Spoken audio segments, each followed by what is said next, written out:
up, guys, and welcome back to the Reagan Faulkner Show. So, if you've been following along in the news recently, you'll know that the swamp in DC is deeper than ever. There is so much going on in DC. We had our Lincoln Douglas Reagan Gala this weekend, and I got to talk to a few of our representatives and people who have been up there, people in local politics that know what's going on up there, and they're just saying how crazy it is. So, I want to take today to really dive into one of the most crucial things that's happening in the Senate that I don't feel like we're actually hearing the nuance on. We're just hearing the talking points. But first, we need to do some updates from the last episode. The last episode, we talked about the DHS shutdown, the lack of funding, and I wanted to do a quick update that I actually learned today when I was listening to Senate hearings on C-SPAN. So I was watching these Senate hearings. I overheard one of the senators say that DHS is actually funded through 2029 thanks to appropriations from the One Big Beautiful Bill. So we think that they're fighting about appropriating DHS, giving them money, right? But that's not true. They have all of their funding, like $75 billion to $100 billion worth of funding, fully funded through 2029. Now, the reason that all of this is being held up is because Senate Democrats want to force certain stipulations. Now, we talked about some of these stipulations in the last episode. We talked about like how they want them to wear body cams, they want them to take off the face coverings. We talked about why some of that was ridiculous and can't happen, specifically the face coverings and the 8,000% increase in death threats that ICE agents are receiving. But specifically, Hakeem Jeffries posted a video on Instagram that I also happened to see this morning saying that they want complete assurance that ICE agents will not be in what he calls quote unquote sensitive areas. In these sensitive areas, the one that he really harped on were polling places. So this is assumably why Senate Republicans aren't caving on this bill. They're not doing the whole like where the Democrats are like, oh, we'll fund everything except except ICE and CBP, and Republicans are like, no, it's not that at all. The Democrats are refusing to pass the bill, according to Hakeem Jeffries, until they have assurance that ICE is going to stay out of sensitive areas like polling places, which is ridiculous. It's utterly stupid to bar ICE agents from polling places when it's blatantly illegal for undocumented immigrants to vote in U.S. elections. Now, Hakeem Jeffries mentioned a couple of these other sensitive locations, which include schools, hospitals, and places of worship. So, whatever, he can talk about other ones. I haven't done enough research to say whether I agree with those or not, but I definitely think that ICE agents should be allowed to be at polling places. And I do think they should be at polling places. We've seen so much voter fraud recently. They 100% should be at polling places. And the place of worship being a sensitive area is pretty ironic to me, since they just praised Don Lemon for storming a place of worship for his own political agenda. But that is not what today's episode is about. Those are a few brief updates from last episode that I learned. Now, today's story, we're getting into the Safeguard American Voter Eligibility Act, also known as the Save America Act. We're going to talk a little bit about what is actually in the bill, some of the arguments or debate topics that the left is using to try to say that the bill is no good, the American polls for this bill, how many people actually want it, and we're going to talk a little bit about what the talking filibuster actually is, because I don't think anybody's really explained it, at least that I haven't seen. None of our politicians have actually explained what the talking filibuster means in language that everyday Americans can understand. So let's jump right into it. Now, the first kind of misconception is that this is a new bill and a new piece of legislation. This is wrong. It is not a new bill. It is not a new piece of legislation. What it actually is an amendment to the National Voter Registration Act of 1993. The National Voter Registration Act of 1993 does exactly what it sounds like. It stipulates, explains, and provides policies and procedures for how Americans can register to vote. This includes exactly what I just said, how one may register to vote. It includes what documentation is required. It includes how states handle Americans who have moved out of their states or move out of their districts, and how they can't just blatantly wipe their registration because those Americans can come back and still vote. They can do things when they send mail and say we don't want to be registered to vote in this district anymore, but they can't just sweep records when people move. So those are a little bit about the National Voter Registration Act of 1993. A little bit about what it does. Very basic piece of legislation. I didn't see anything too crazy in it. I read the summary that's on the government website where you can find different House bills and Senate bills. I didn't read the entire document, but I did read the entire Safeguard American Voter Eligibility Act, or the Save America Act, so that you don't have to. And what I found in there, again, it's an amendment. You can go read it if you want to. There's a lot of like bullet points where it's like strike this, add that, strike this, add that, move this. It's a little choppy to read, not like a normal piece of legislation, but all of this scary boogeyman language, all of these catastrophic consequences that the left wants you to think is going to happen if this gets passed, it's fear mongering. None of it's true. Literally, y'all, none of it is even true. I was baffled when I was reading this bill. I was like, where's all the scary stuff they're talking about? It's literally not there. So let's talk about what this bill actually does. Or look, even I'm doing it, what this amendment actually does. The Save America Act requires proof of citizenship to be shown when Americans are registering to vote. Pretty simple, pretty basic. This can include a lot of different materials, and I mean like a ton of different materials. It's very specific in the bill, like has to be signed by this person, has to have this stamp, blah, blah, blah, blah, blah.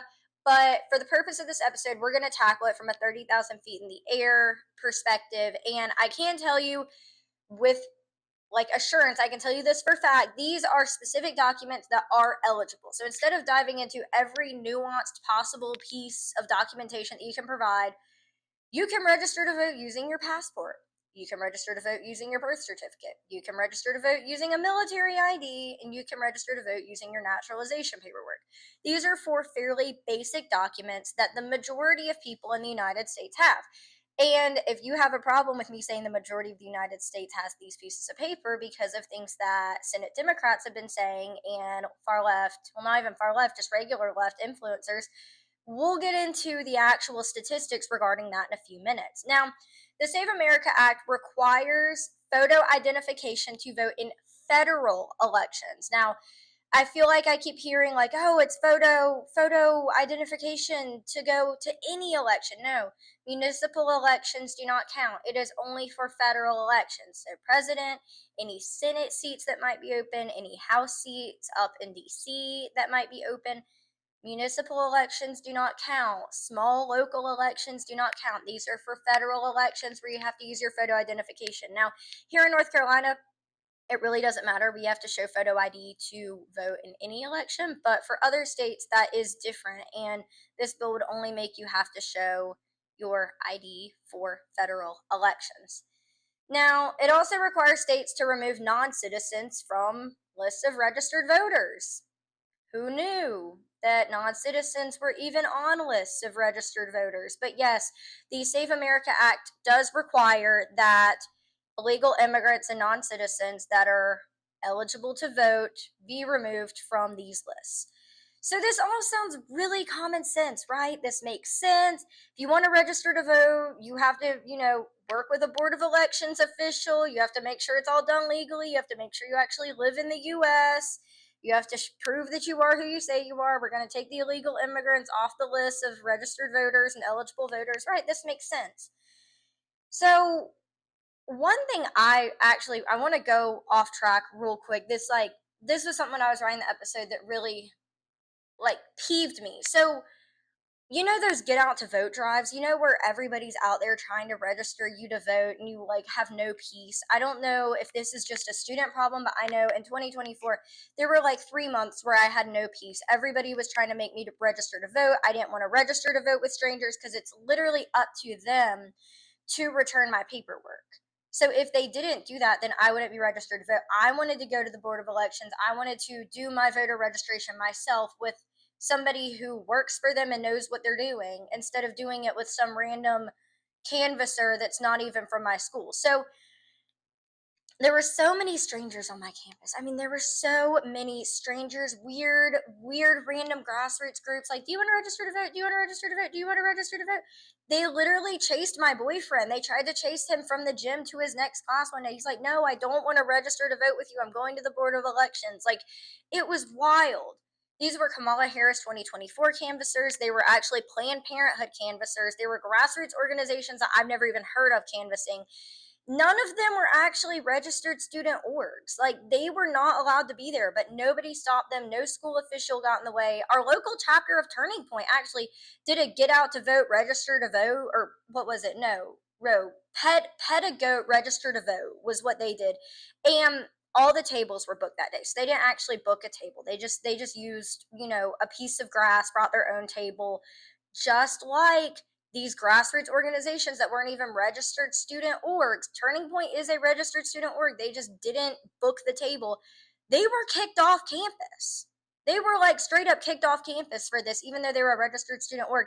Now, Planned Parenthood and Kamala Harris 2024 and these random grassroots orgs, they didn't get kicked off campus. Not at all, for doing the exact same thing, except at least Turning Point, they knew who they were. I mean, all the officers are, there's paperwork and stuff with the school. We know who the officers are. We don't even know who these strangers were. They were openly admitting that they were getting paid, that they weren't even from where I live, that they were from other parts of North Carolina, that they were from other states. I mean, it was wild. And they registered thousands of students from all over the country that go to my school. All these different people from all these different states or different parts of North Carolina, registered them in our local area just to vote locally for the presidential election. Now, where'd they go? They disappeared. They went and they're preparing for 2026, 2028, whatever they're doing now. All these random other grassroots organizations are gone. And now these people are registered to vote in local elections that they know nothing about. They're skewing metrics, they're skewing data, and they have no clue what they're doing because they're either not from here and they're just not going to vote, which, like I said, is going to skew metrics and skew data, or they're going to go vote and they aren't going to do their research, and they quite frankly don't really care because they're not going to live here after 4 years. They're going to go home or they're going to get a job and move somewhere else. And then they're going to leave the county in a terrible shape because they didn't do any research, because all of these grassroots organizations from other places came in and registered them to vote here and have absolutely no care for what happens once they move out and go do their next thing that the grassroots orgs do. And now all these students are stuck here, either not voting or voting very uneducatedly, which is arguably worse. So the SAVE Act will stop this. That is why we just went on this tangent. You can't do that anymore. You have to go work with an official. You have to bring your passport or your birth certificate. You can't just, put random stuff on a document and hope it gets approved. Like, which, not saying that that's what happens. Yeah, you do have to have a social security number. I believe I had to put my driver's license number on there. Like, there were certain things you had to have to make sure it was as secure as possible. But still, if random humans are signing people up to vote on a random college campus, that's probably not how we need to register to vote, in my personal opinion. I feel like if I have to go to the DMV to get my driver's license, then I should have to go to the Board of Elections to register to vote. That would only make sense. But anyway, that's over. Save America Act will stop this ridiculous use of college kids as pawns in a game that they don't even know that they're playing. Like, it'll stop all of that, which I am a huge proponent of and a huge fan of after seeing what happened in 2024. Now, back on track. The Democrats keep debating, saying that married women are too dumb to figure out how to register to vote, saying that marginalized communities may not have birth certificates or passports and they'll be prevented from voting. It's just going to be the 1960s all over again. It's going to be the 1920s for women. Women can't vote. Black and brown people can't vote. It's just, it's all over, guys. We're going back. We're going back in time. Yeah, all of that's a lie. Literally, all of that's a lie. There are very specific rules and mandates for these situations, and we're going to read them now. We're going to read what the bill actually says about these specific situations. So mind me, I'm going to be staring at my laptop as I read this for a minute, but says additional processes in certain cases, process for those without documentary proof. In general, Subject to any relevant guidance adopted by the Election Assistance Commission, each state shall establish a process under which an applicant who cannot provide documentary proof of United States citizenship under paragraph 1 may, if the applicant signs an attestation under penalty of perjury that the applicant is a citizen of the United States and eligible to vote in elections for federal office, submit such other evidence to the appropriate state or local official demonstrating that the applicant is a citizen of the United States, and such official shall make a determination as to whether the applicant has sufficiently established United States citizenship for purposes of registering to vote in elections for federal office in the state. Affidavit requirement. If a state or local official makes a determination under Clause I that an applicant has sufficiently established United States citizenship for purposes of registering to vote in elections for federal office in the state, such determination shall be accompanied by an affidavit developed under Clause III, signed by the official swearing or affirming the applicant sufficiently established United States citizenship for purposes registering to vote. Development of affidavit by the Election Assistance Commission. The Election Assistance Commission shall develop a uniform affidavit for use by state and local officials under Clause II, which shall 1. Include an explanation of the minimum standards required for a state or local official to register an applicant who cannot provide documentary proof of United States citizenship to vote in elections for federal office in the state, and 2. Require the official to explain the basis for registering such applicant to vote in elections. We're almost there, guys. This is the last one. B, process in case of certain discrepancies in documentation. Now, this is the one for women. This is the one for all you married women who don't know how to go and register to vote because the Democrats don't think you're smart enough to figure it out. And there's a literal clause in here just for y'all. Subject to any relevant guidance adopted by the Election Assistance Commission, each state shall establish a process under which an applicant can provide such additional documentation to the appropriate election official of the state as may be necessary to establish that the applicant is a citizen of the United States in the event of a discrepancy with respect to the applicant's documentary proof of United States citizenship. They literally have thought through everything in this bill. Basically, what that last clause is saying is like, you can provide supplemental materials. So let's say your birth certificate has your maiden name on it and you've been married, then you can have your marriage certificate. Let's say that you've been married 4 different times, then you can bring your divorce certificates and your marriage certificates and show them kind of the process of what happened. It just allows you to provide supplemental material when you register to vote, and it's going to be fine. They'll take your supplemental material. Obviously, if like everything is clean and makes sense and you haven't, been marrying for weird reasons or done anything sketchy or suspicious, then you're going to be able to register to vote. It's not that big of a deal. They have literally thought through everything. Every base has been covered. They have the American people in mind, and they just want us to have safe and secure elections where we can vote without worrying about, foreign actors or illegal immigrants entangling their politics or their lack of understanding or them being manipulated by other people and other candidates to vote a certain way. It's just for Americans. It's to make elections better. And a lot has changed since 1993 when the bill was written that it's amending. A lot has changed, and these are really, really important changes. Now, this begs the question, how many people actually don't have a birth certificate or a passport? I never really thought that this was an issue, so I did a little bit of research, and the Brennan Center for Justice, which wrote the study that the majority of Democrats are citing in their, their counters and their opposition to the Save America Act, this is what the study says, or a portion of it. I'm going to read, this is quote. Our research indicates that more than 9% of Americans of voting age, or 21.3 million people, don't have proof of citizenship readily available. And it goes on, we're going to keep reading, it goes on to say what readily available actually means. Because I thought it meant like destroyed or something, and it doesn't mean that. There are myriad reasons for this. The documents might be in the home of another family member or in a safety deposit box. That's what not having it readily available means. It's in a safety deposit box at the bank. And at least 3.8 million don't have documents at all, often because they were lost, destroyed, or stolen.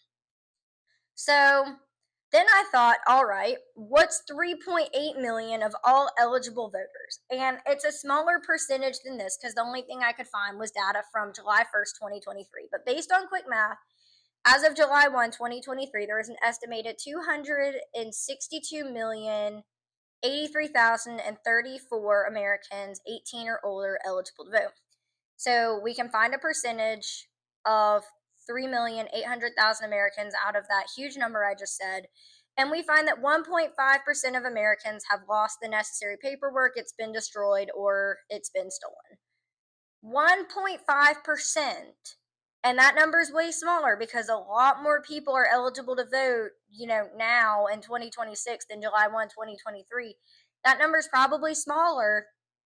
And I just think that's ridiculous that all of this fighting is going on for 1.5% of the population. And not even 100% of the population votes in every election. How do we know that this 1.5% of the population is even active voters, that they're even civically engaged? This could be 1.5% of the population that doesn't even vote. Like, it's ridiculous. Now, I also looked up, is it that hard to order a new birth certificate or to get a passport? And it's really not. So, in order to get a new birth certificate, at least in North Carolina, it is super, super easy, y'all. You follow a series of prompts, you end up on a third party website, and you follow some more prompts on the third party website, and you order your birth certificate. It's really not that hard. It's like as easy as ordering something off of Amazon if you don't have the buy now with one click. It's like literally that easy. It's about $37.95 if you want to mail it to your house. It's about $57.95 to overnight it. Now, I understand that people might not have $40 to $60 of disposable income for something like this, but in the grand scheme of things, they've been saying it's so expensive, like it's a couple $100 or $1,000. It's less than $100. It's not that bad if you don't even have to overnight it. And arguably, you shouldn't be overnighting your birth certificate. We should know, you should know that you don't have your birth certificate or your passport or whatever way prior to trying to register to vote. So instead of a birth certificate, you can also select marriage certificate, divorce certificate. Getting a passport is, that's a different website and a different thing. It's still not that crazy hard. I did it right when I got to college. It's not that bad. It takes like a month to get it, but it's really not this big of a deal. For this to be their only debate, for this to be their only piece of opposition, is that people are missing their birth certificates or that women aren't smart enough to take their marriage certificate to the Board of Elections with their birth certificate. Now, additionally, the Save America Act allows people to utilize identification that's consistent with the Real ID Act of 2005.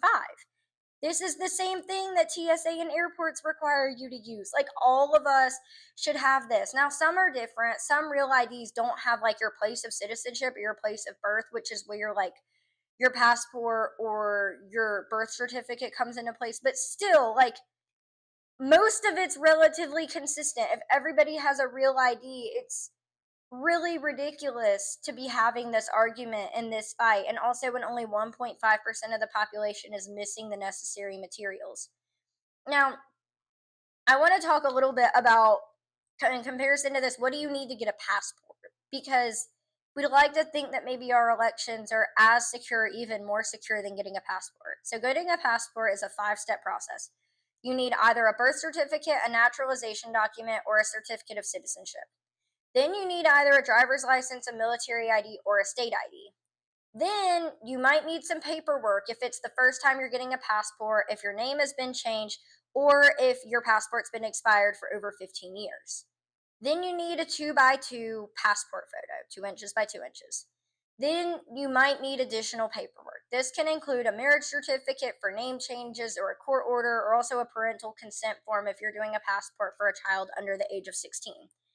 It is absolutely ridiculous that we need all of this to get a passport to travel out of the country, to come back into the country, but we don't have anything like this to even vote. Up until this point, and we don't even know if it's going to pass, we haven't had anything this stringent for voting and determining the course of our country. That's ridiculous, y'all. Now, I want to touch back on my favorite part, which is the fact that married women are going to be disproportionately affected. If you look that up, if you literally look up, like, will women be disproportionately affected by the SAVE Act? There's so many articles and quotes saying, like, yes, even Copilot says, yes, women may be disproportionately affected. It's wild. So we're going to touch on a couple of quotes from some of the female Democratic leadership. So first, According to PolitiFact, Amy Klobuchar, who is the candidate for Minnesota governor now that Tim Walz has decided to not run for re-election, she's a senator for Minnesota. She stated on March 17th regarding the SAVE Act that it creates, quote, bureaucratic hurdles. This is a quote from PolitiFact, for Americans to register to vote or change their registration. And this is Amy Klobuchar, particularly for the 69 million women who have chosen to change their name when they get married. Why should they be penalized? Just take your marriage certificate to the Board of Elections. PolitiFact also states, quote, Representative Catherine Clark of Massachusetts, the second-ranking House Democrat, said Republicans, quote, decided to make it harder for women to vote, end quote, and require them to sort through a, quote, minefield of red tape. Again, just take your marriage certificate to the Board of Elections. Again, PolitiFact states, quote, Representative Lauren Underwood, Democrat from Illinois, called it a, quote, voter suppression bill. Nearly 69 million women in America have a birth certificate that does not match their current name, and therefore 69 million American women would no longer be eligible to vote, Underwood said. Just take your birth certificate to the Board of Elections. It's not that hard. There's a clause just for this situation in the actual bill. So women are smart enough to decide if they want an abortion, figure out how to get, figure that out, smart enough for that, smart enough to engage in hookup culture and follow people like Alex Cooper telling them to just act like a man. They're smart enough for that. Women are smart enough to vote. We're smart enough to vote. We're smart enough to look up our candidates and, figure out who's going to be best for our country. We're smart enough to keep fighting a war on the wage gap that doesn't even exist anymore and keep saying that we're as smart and able-bodied as men, that we can, participate in corporate America just as well as men.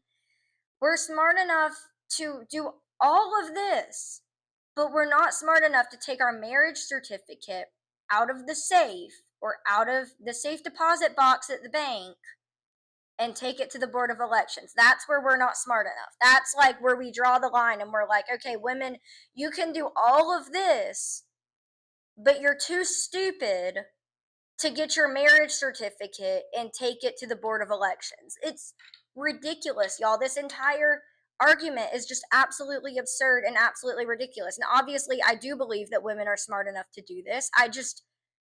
Why are they saying that we aren't? Why are they acting like this is such a huge problem? Like, you're literally smart enough to get married, and for most people, plan your entire wedding, pick a suitable man to be married to, but you can't get your marriage certificate and take it to the board of elections. You can get your birth certificate, but not your marriage certificate. It's insane. Like, I literally cannot comprehend it.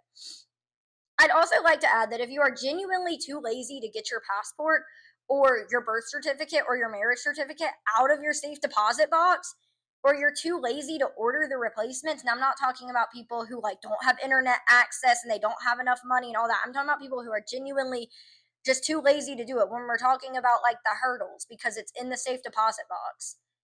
I don't want those people voting in elections. If you're that lazy, then how am I going to trust that you actually studied up on our candidates and on the election and on who's on the ballot and know who the responsible person is to vote for? Again, we're in America. You have your freedom of speech. You can vote Republican, Democrat, Independent. I don't care who you vote for. I just care that you know who you're voting for and you know what they stand for. And if you're too lazy to go get one or two of these items out of a safe deposit box or from a different family member's house, then I know full well that you're not putting in enough effort to study the candidates and know who you're voting for.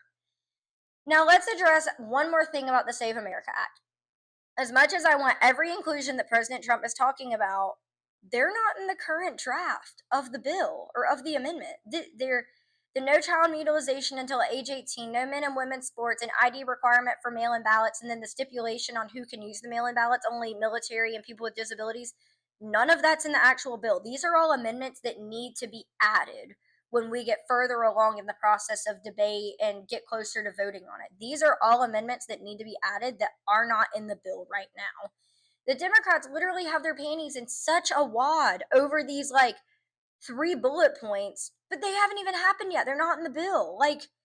They still need to add the amendments. It's insane, and it's complete clickbait when you see articles talking about this or people who are just going crazy over it because it's not even there. Now, what do the polls say? According to the White House, fresh polling underscores the Save America Act's popularity with Americans. 71% support the Save America Act, including 69% of independents and half of rank and file Democrats. Goes on to say 81% favor requiring voter ID, backed by 79% of independents and 70% of Democrats. 80% want states to purge non citizens from voter rolls. That makes sense. I'm interested in who the other 20% are. 75% support proof of citizenship to vote. 61% support sharing unredacted voting records with the Department of Homeland Security. 60% call the Save America Act a common sense way to stop fraud and protect the security of our elections. 58% recognize at least some voter fraud exists in the U.S. That's a majority of Americans. 85% agree only U.S. citizens should vote in our elections, including 84% of independents and 82% of Democrats. So the polls are in favor of the SAVE Act. People want this. It's not partisan. Republicans, Democrats, and independents are all in favor of the SAVE Act. They're all in favor of what it's doing, like specifically the voter part, specifically what's actually written into the bill right now. Americans want that.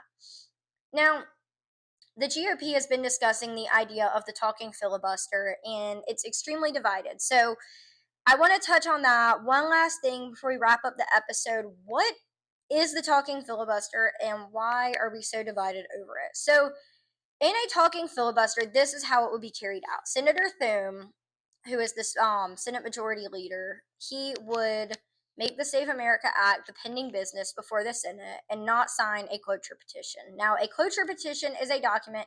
The petition has to be signed by 16 senators, and then it has to be passed by a 60-senator vote to bring the piece of legislation to the floor. If 60 people do not vote on the cloture petition to bring it to the floor, then it dies. It doesn't get to see the light of day. It doesn't get to be voted on. It just dies. Once this happens, so once he doesn't sign the cloture petition and he says it's pending business in the Senate, then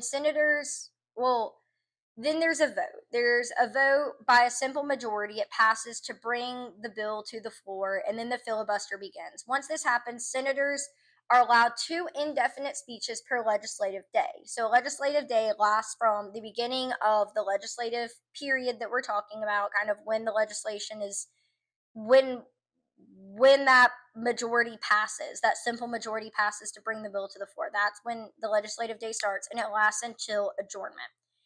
This is very different than a calendar day. When a legislative day happens, everything on the calendar days kind of gets moved and shifted.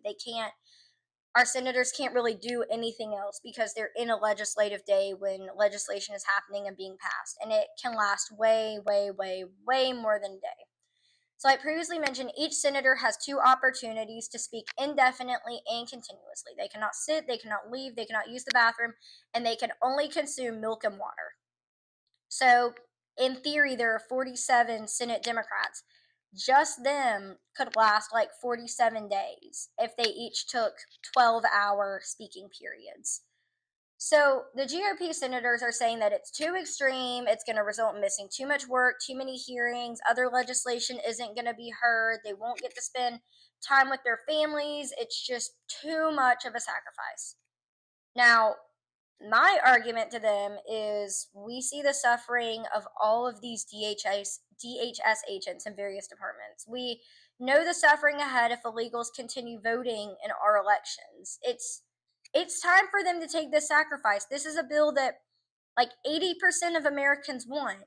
It is time to make the sacrifice to pull the public or the talking filibuster. I mean, these people are public servants. We have put hours and hours and hours of our days and our lives in campaigning for them, phone banking for them, door knocking for them. Like, we've made a sacrifice to get them into Congress. Now they need to make a sacrifice to us to make sure that we have safe and fair and free elections, and that we aren't, being taken over by foreign actors and illegal immigrants that are voting because they've been manipulated or that have come into our country to wreak havoc, and they're voting in a certain way to harm us in whatever way that they're voting. We just need to make sure that only U.S. citizens can vote. It's a law.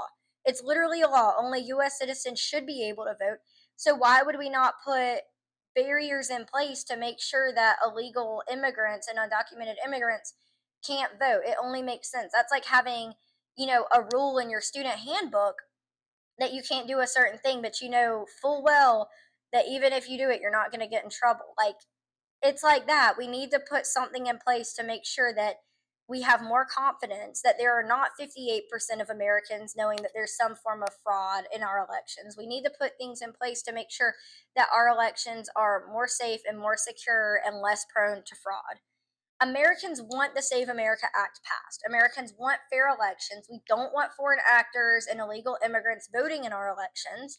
We want to control the direction of our nation. We want to make sure we're steering our ship, our nation, in the correct direction. We don't want other nations steering our ship, steering our country, taking it in the direction that they want to take it in.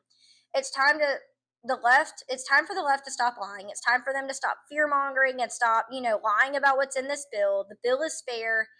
The bill is, nuanced. It explains what to do in certain situations. They need to stop lying. They need to stop treating women and black and brown people like marginalized victims. We are smart enough to register to vote. I promise you, we are smart enough to register to vote. We have common sense. I think we don't have enough sense to come in out of the rain, but we do. We know how to get our birth certificates and how to get our marriage certificates, or how to order it online like an Amazon order, and make sure that we can vote if it's something that we're passionate about and something that we want to do and something that we care about. Democrats need to treat Americans with the dignity that we deserve. And the GOP also needs to do the same thing and take this sacrifice to invoke the talking filibuster so that we can get this thing through and make sure that our midterms are safe and fair and secure.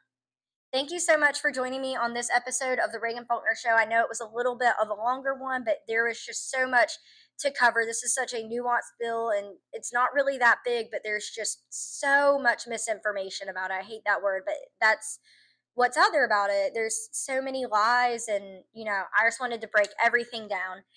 Remember to check us out on Instagram, Facebook, and TikTok at The Reagan Faulkner Show, Facebook and Instagram at The Wilmington Standard for more content while you wait for the next episode to come out. And be sure to like and subscribe so that you don't miss an episode of The Reagan Faulkner Show, and drop a comment on what you want to see us talk about next. Thank y'all so much, and I will see you on the next one.